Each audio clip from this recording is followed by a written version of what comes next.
Hello friends, welcome to the Communicative English Language Program by Expressions and I am Abha. So let's start.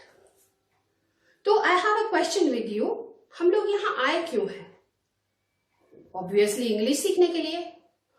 तो क्या हमको और आपको English आती नहीं है? ऐसा तो नहीं है. अगर मैं आपसे पूछूं वह जाता है, हम आते हैं, वो सोचता है, कल हम क्रिकेट खेल रहे थे, मैं और मेरी मम्मी कल बाहर जाने वाले हैं. तो ऐसे छोटे छोटे जो सेंटेंसेस है वो तो मैं बहुत जल्दी बना लेती हूं. तो फिर प्रॉब्लम कहाँ आती है? Yes, you are correct. Problem आती है जब मेरे पास बड़े बड़े सेंटेंसेस हो. क्योंकि हिंदी में मेरी प्राइमरी लैंग्वेज जो है हिंदी, उसमें मैं छोटे छोटे सेंटेंसेस कभी भी नहीं सोचती हूँ. I always think of big sentences.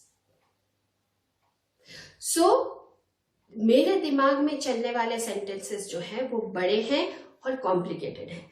लेकिन मेरा जो इंग्लिश का नॉलेज है वो कंपैरेटिवली कम है. And that is why I am not able to transfer those Hindi sentences into English. So in the expressions class we are going to learn कि मैं मेरे हिंदी को बेस बनाते हुए मेरे हिंदी थॉट्स वाले सेंटेंसेस वाले थॉट्स को बेस बनाते हुए इंग्लिश के सेंटेंसेस कैसे जल्दी जल्दी और कॉन्फिडेंटली बोलना सीखूंगी. That's what we are going to learn. और उसके लिए हमको सबसे पहले ये समझना जरूरी है कि जिस भाषा में मैं सोचती हूँ यानी हिंदी, और जो भाषा में बोलती हूँ यानी इंग्लिश, या मुझे बोलने की जरूरत पड़ती है, उसमें फर्क क्या है. ठीक, तो let's see what is the difference. Hindi का अपन एक सेंटेंस लेते हैं. राम जाता है.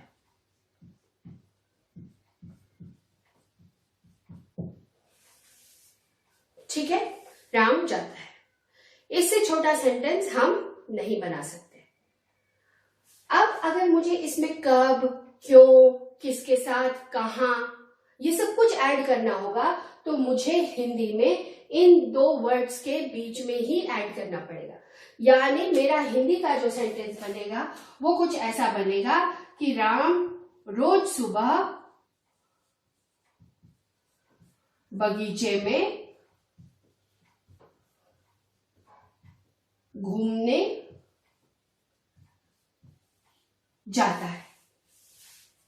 राम रोज सुबह बगीचे में घूमने जाता है. ये मेरा हिंदी का सेंटेंस है जिसमें करने वाला और एक्शन दो अलग अलग दो कॉर्नर्स में है. करने वाला और एक्शन दो अलग अलग कॉर्नर्स में है. यहां पर एक्शन है और यहां पर करने वाला है, और इसके बीच में यहां से लेके यहां तक पूरा आपका ऑब्जेक्ट है, यानी एक्स्ट्रा वर्ड्स हैं जो आप किन्हीं किन्हीं इंफॉर्मेशन का आंसर देने के लिए यूज करते हो कि राम कहाँ जाता है, कब जाता है, किसके साथ जाता है, एंड. तो ये हमारा हिंदी का सेंटेंस है और इसको हम टेक्निकल लैंग्वेज में बोलते हैं सब्जेक्ट, ऑब्जेक्ट, वर्ब. यानी हिंदी में मैं इस तरह से सोचती हूं कि मेरा करने वाला बहुत सारे मामलों में सबसे पहले होता है, फिर ऑब्जेक्ट होता है और फिर वर्ब होता है. ठीक है. ऑन द कॉन्ट्ररी, अगर मुझे इसी सेंटेंस को इंग्लिश में लेकर जाना होगा तो मेरा जो सब्जेक्ट और वर्ब है उसको मुझे साथ में लेकर आना पड़ेगा और बाकी सारे जितने भी वर्ड्स हैं उनको अलग रखना पड़ेगा. सब्जेक्ट और वर्ब को जब मैं साथ में लेकर आऊंगी तो मेरा हिंदी का सेंटेंस इंग्लिश के बेसिक सेंटेंस में बदल जाएगा. और उसके बाद ये जो वर्ब आ जाएगा, वर्ब के बाद मैं एक एक करके सारे ऑब्जेक्ट वर्ड्स उस सेंटेंस में रखती जाऊंगी तो मेरा इंग्लिश सेंटेंस बन जाएगा. समझ में आई? सब्जेक्ट और करने वाला, करने वाला और एक्शन एक साथ जब मेरे आ जाएंगे और उसके बाद एक एक करके जब मैं ऑब्जेक्ट क्लॉज रख दूंगी तो मेरा इंग्लिश का स्ट्रक्चर बन जाएगा. यानी मेरा इंग्लिश का स्ट्रक्चर होगा सब्जेक्ट वर्ब ऑब्जेक्ट, यानी कैसे बनेगा,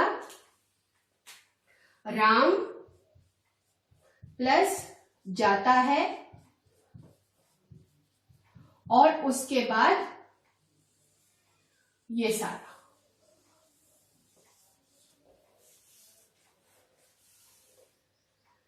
तो इस इंफॉर्मेशन का, कि ये इंफॉर्मेशन की हिंदी का जो मेरा बेसिक स्ट्रक्चर है वो सब्जेक्ट ऑब्जेक्ट वर्ब है, और इंग्लिश का basic structure subject verb object है।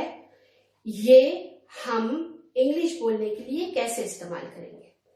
तो इसके लिए हमारे पास 3 स्टेप्स हैं। So let's see those 3 steps.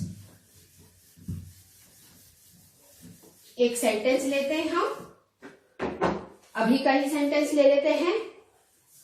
हम आज से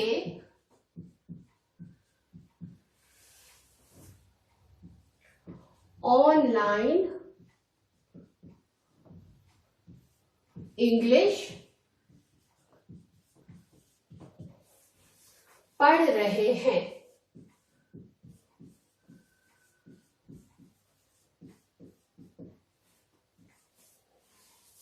हम आज से ऑनलाइन इंग्लिश पढ़ रहे हैं। अब इसका इंग्लिश सेंटेंस बनाने के लिए मुझे सबसे पहले जो काम करना पड़ेगा वो करना पड़ेगा ऑब्जेक्ट क्लॉज को, एक्स्ट्रा वर्ड्स को पूरी तरह से बाहर निकाल देना। ये हमारे एक्स्ट्रा वर्ड्स। उसके बाद हमारी जो सेकंड स्टेप है वो सेकंड स्टेप आएगी, हम पढ़ रहे हैं। ये बन गया हमारा इंग्लिश का बेसिक सेंटेंस, और हम अब इसको इंग्लिश में लिख लेंगे। We are studying.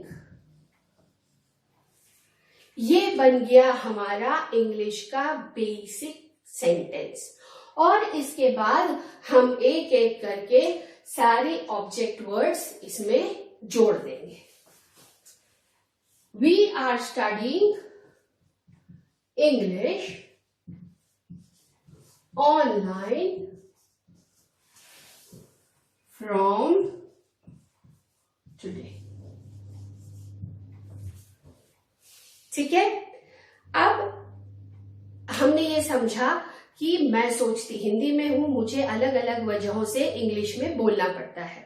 तो इंग्लिश में बोलने के लिए हिंदी से मुझे 3 स्टेप्स फॉलो करनी है। सबसे पहले एक्स्ट्रा वर्ड सेंटेंस में से निकाल देना है, करने वाले और एक्शन को साथ में रख देना है, उसको इंग्लिश में ट्रांसफर करना है, और फिर ऑब्जेक्ट क्लॉज एक एक करके उसमें जोड़ते जाना है। अब ये जो आप कहेंगे कि हिंदी से इंग्लिश में सब्जेक्ट और वर्ब आइडेंटिफाई करो कैसे? तो सब्जेक्ट और वर्ब आइडेंटिफिकेशन कैसे करना है ये हम नेक्स्ट क्लास में पढ़ेंगे।